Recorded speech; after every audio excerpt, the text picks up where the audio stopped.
ثم يوم القيامة يخزيهم ويقول أين شركائي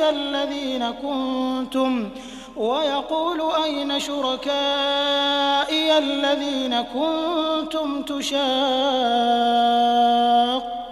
فيهم قال الذين أوتوا العلم إن الخزي اليوم والسوء على الكافرين.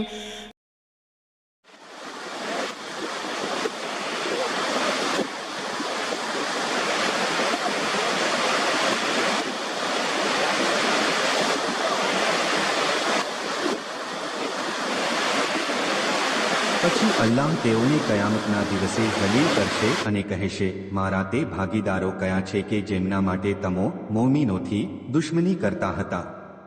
ત્યારે ઇલ્મ રાખનાર લોકો કહેશે, બેશક આજના દિવસે જિલ્લત તથા બદબખ્તી ઇનકાર કરનારાઓ ઉપર છે. ફસીર: કયામતના દિવસે જ્યારે મુશરિકો અને અધર્મીઓ અલ્લાહની બારગાહમાં હાજર થશે ત્યારે તેમને શિર્ક વિશે અને અલ્લાહના ભાગીદાર વિશે અને મોમીનો સાથે લડાઈ ઝઘડા વિશે પૂછવામાં આવશે. દેખીતી રીતે મુશરિકો પાસે આનો કોઈ જવાબ નહીં હોય અને ત્યારે તે અફસોસ કરશે કે કાશ અમે અલ્લાહની વાત માની હોત અને કોઈ પણ મોમીન અને ઇલ્મ રાખનાર લોકો સાથે લડાઈ ઝઘડો ન કર્યા હોત તો કેવું સારું હોત. કુરાન મુજબ ઇલ્મ અને જહલનો અર્થ ફક્ત જાણવું અને ન જાણવું નથી. કુરાન મુજબ અસલી આલિમ એ છે કે જેના વિચારો અને કાર્યો હક અને હકીકત પર આધારિત હોય, ભલે તેને વાંચતા અને લખતા ન આવડતું હોય. અને જાહિલ એ છે કે જેના વિચાર અને અમલ બાતિલ પર આધારિત હોય, ભલે તેની પાસે આખી દુનિયાનું ઇલ્મ અને ભણતર કેમ ન હોય.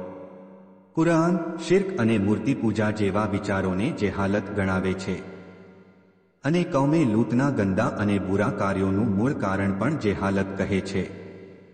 જેઓને ઇલ્મ આપવામાં આવ્યું તે લોકોને કહેવામાં આવ્યું છે કે કુફર અને શિર્કથી દૂર રહો, અને જેની પાસે હકીકતમાં ઇલ્મ છે, ભણેલો ગણેલો છે, તે તૌહીદ અને ઈમાન તરફ જશે.